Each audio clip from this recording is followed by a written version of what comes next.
Pisces, Sun, Moon, Rising, Venus signs or cross watchers.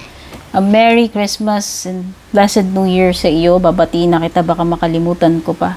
Ito yung reading mo for December 22 hanggang 28. Maraming salamat sa patuloy na pagsubaybay mo, Pisces. Gusto ko malaman mo na palagi akong grateful sa suporta mo. At maraming salamat sa lahat na nag-subscribe, like, follow, mga nag-share, nagko-comment, mga nag-a-avail ng private readings, subscription, membership, mga nagpapadala ng super thanks, stars, at yung mga hindi nag-i-skip ng mga ads or commercials sa mga videos natin. Pagdating sa private reading, guys, tingnan nyo na lang yung mga nakasulat sa description or yung pinakadulo nitong video. So, ano yung mga ganap bago matapos ang taon para sa iyo, Pisces? Yan natin. May mga pahabol dito. Compromise, agreement, reconciliation, and consideration. Naku, parang may naiipit sa gitna dito ng dalawang nag-uumpugang bato. Meron bang nagtatalo dito? Or ikaw ba yung referee dito? Yan. Kasi parang may conflict and pwedeng ikaw yung naiipit sa gitna, Pisces. Ikaw yung nahihirapan or ikaw yung namamagitan dito sa dalawang nag-uumpugang bato na yan. O meron ba ditong family members na nagtatalo? Pataasan ng ihi, pataasan ng pride, or pagalingan kung sino ba yung tama, mali. Okay. Or pwedeng meron ka bang pinag-aagawan ka ba, Pisces? Meron bang, yung, ewan ko, merong person dito na pwedeng siya yung pinag-aagawan. Either ikaw yun o yung jowa mo, pinag-aagawan yun ng kakompetensya mo, hindi ko alam. Basta may mga ganong setup. Pero nakikita ko rito is mga gulo-gulo, mga conflict sa connections na pwedeng ikaw yung namamagitan or dapat aregluhin, ayusin, pagbatiin. Yan. May mga ganun eh. Justice card, so parang si Libra to. Sabihin na natin, pwedeng Libra energy din yan, kahit oracle card yan. Pero Justice card is may mga legal matters, sabihin na natin. Baka baka may mga kaaway. May mga pinagtatalunan sa court. Okay. Pwedeng mga hearings ito. Litigations na dadaan sa korte. Kasi parang may dalawang partido dito na hindi magkasundo eh. So, ang settlement pwedeng sa korte. No? Or yung tipong dapat wala kang kinakampihan. Hindi ko alam, baka naman ikaw ay nasa ganyang profession, lawyer ka ba? Or judge, hindi ko alam eh.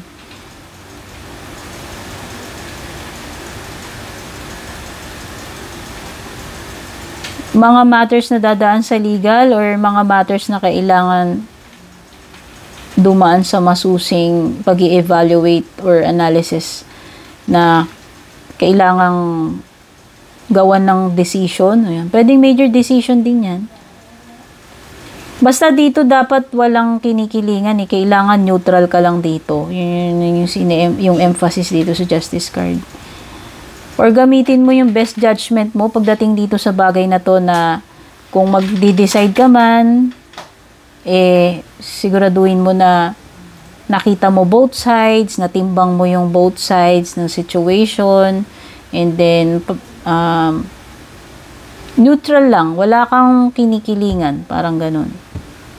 Gamitin mo yung best judgment mo pagdating dito sa bagay na to. Okay ba sa inyo may overload ng trabaho? I don't know, parang maraming paperwork dito, ang daming papel. Siguro naghahabol kayo kasi malapit na yung mga deadlines, so holidays. O baka iba na-overwhelm kayo dito sa ginagawa ninyong mga paperwork. Ano ba tong mga bagay na to? Yung iba dito may excess, no? Sobra-sobra eh. May mga nag-uumapaw dito eh.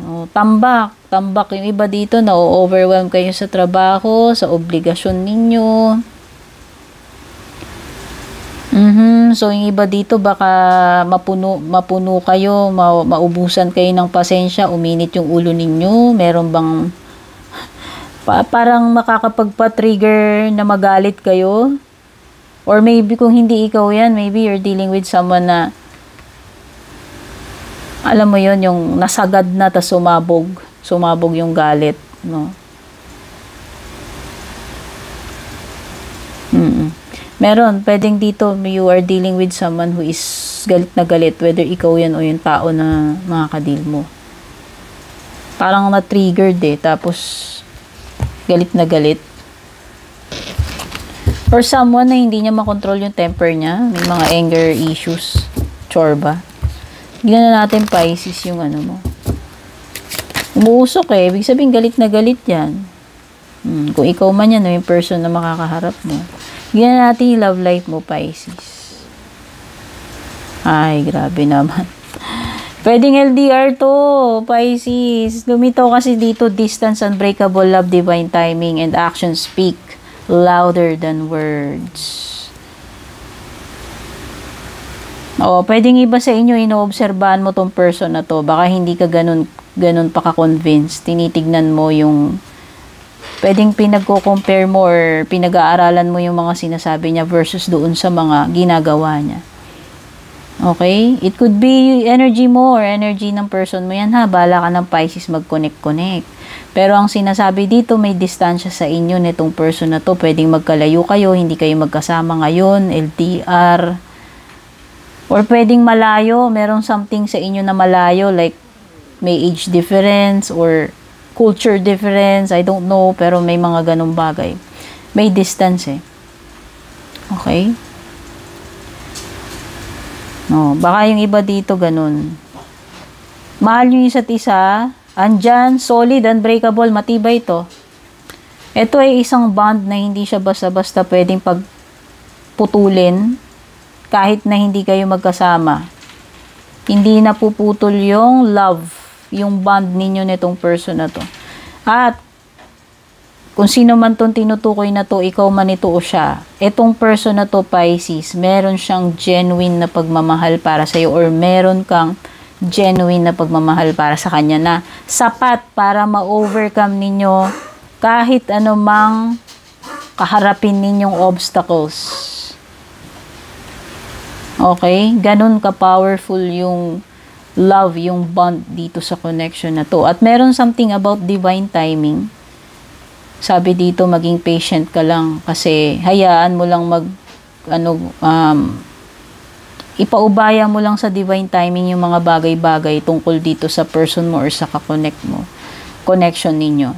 Kasi parang ang sinasabi dito na itong connection na to is worth the wait. Alam mo na yan, hindi ko na-elaborate kasi magiging redundant ako. Okay? So, grabe naman yung love reading mo, Pisces. Sobrang naman yan. Too good to be true. Tama ba? Sobrang tamis. Charot. Tignan pa natin yung mo. Iba pang messages.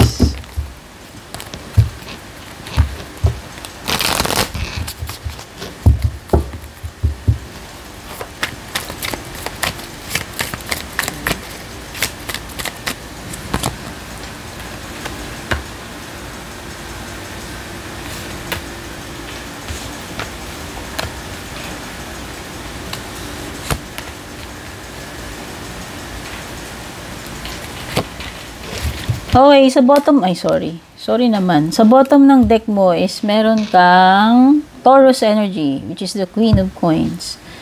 Tapos dito naman you have Two of Coins, Capricorn, meron ka ring Gemini, Libra, or Aquarius energy, meron ka ring Scorpio energy, Virgo, and Taurus. Malakas yung energy ng Taurus.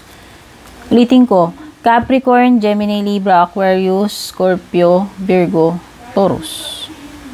Ayan.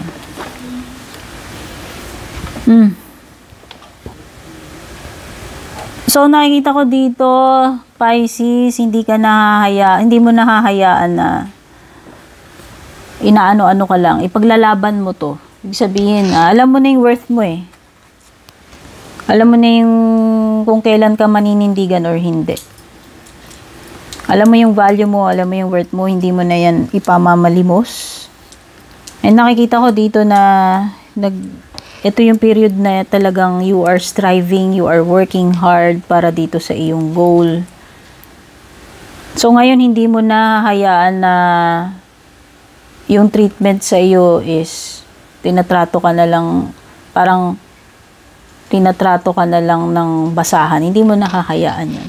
So, ngayon, natutunan mo na yung worth mo, yung value mo. Okay? Kumbaga, hindi ka na ganun ka-trying hard para sa mga ganitong tao na na-encounter mo. Alam mo na eh. Natuto ka na ng leksyon and natutunan mo na yung kung ano talaga yung totoong value mo eh. Standing mo dito eh. Okay, so nakikita ko 2 coins. Possible na meron kang mga gina-juggling act dito, Pisces ha. Hindi ko alam kung ano to. O, pwedeng meron kang dalawang obligasyon, nahihirapan ka, at gina-juggling act mo lang yan eh, hanggang kaya mo eh. Parang, oo, nahihirapan ka, tinatry mong i-manage ng sabay kung ano man itong tinutukoy dito sa 2 coins mo. But this could also indicate weighing options. Baka kasi may dalawa kang pinagpipilian, tinitimbang-timbang dito. Pisces, meron ba? Kasi pwedeng meron ditong ano eh, pagpipilian ka, pagdidesisyonan ka eh. Pwedeng hindi, kasi yan ano eh, pwedeng parehong importante sa'yo, pareho mong gusto, kaya lang kailangan mo lang mamili. Parang ganun. Or meron kang bagay na kinumit-commit mo yung sarili mo dito sa bagay na to. Pwedeng akala mo okay, akala mo kaya mo, pero hindi mo pala ganun kakaya. Tapos, eventually, sasabihin mo sa sarili mo, okay, hindi ko na kayang i-keep ito pareho. So, idadrop ko na lang isa. Basta parang may ganung mga senaryo. Pwede rin may kinalaman nito sa kung ano yung mga dapat mong unahin, pagpa-prioritize. Or a situation wherein parang back and forth, no? Parang ang gulo. May back and forth energy. Tapos pagdating naman sa Ace of Swords, this is upright, no? Pwedeng Gemini, Libra, Aquarius energy. Wow! So nakikita ko dito, meron masasagot, isang big time na question mark sa isip mo na mabibigyan ng kasagutan, clarity. Or merong isang difficult situation na masusolve mo, makakahanap ka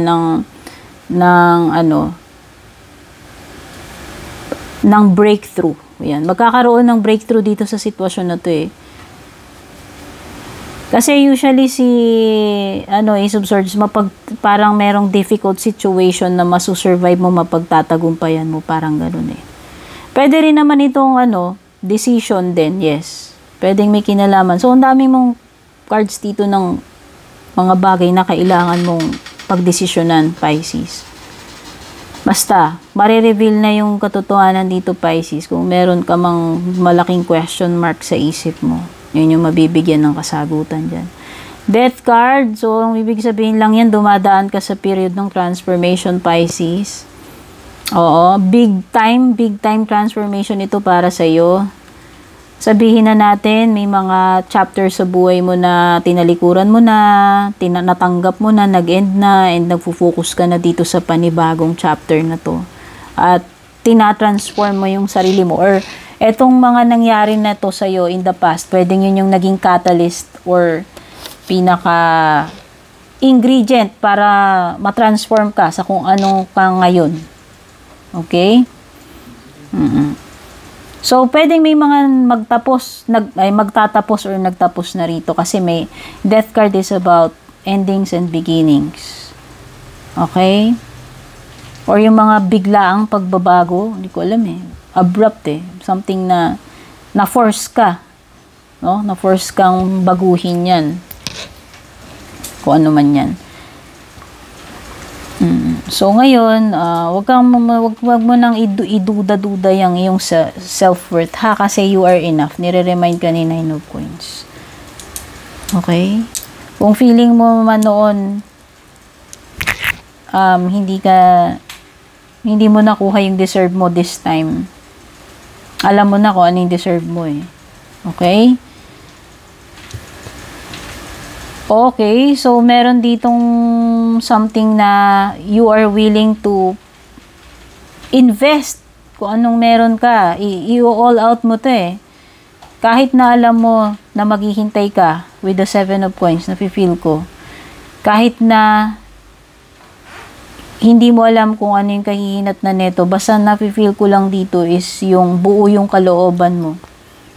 Kahit na mag-take pa ng time yan, kahit may mapala ka dyan or wala, parang itotodo mo yan, kapag parang nag-sign up ka na eh, okay, sasabihin mo sa sarili mo, magsa-sign up ako dito, may mangyari man dito, wala, basta desidido ako, parang ganun yung energy mo.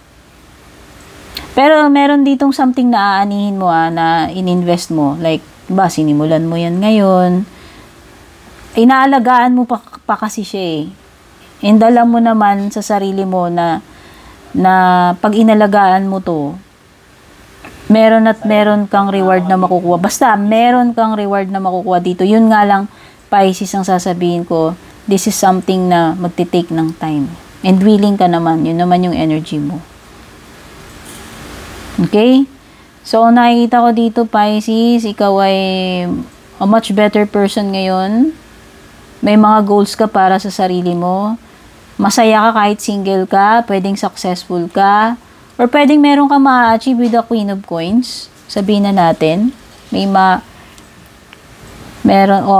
kang, magiging proud ka sa sarili mo dito kasi meron kang something na, some kind of achievement na marireceive dahil ito ay bunga ng iyong, pagiging hardworking. Ayan. So, ayan, Pisces. Blessed Christmas and New Year sa iyo. Sana makatulong sa iyo itong reading. Take care. God bless and babush. And kung balak nyo pong mag-book or mag-inquire ng personal readings ko, basahin nyo lamang po itong nakasulat sa screen or yung nakalagay sa description.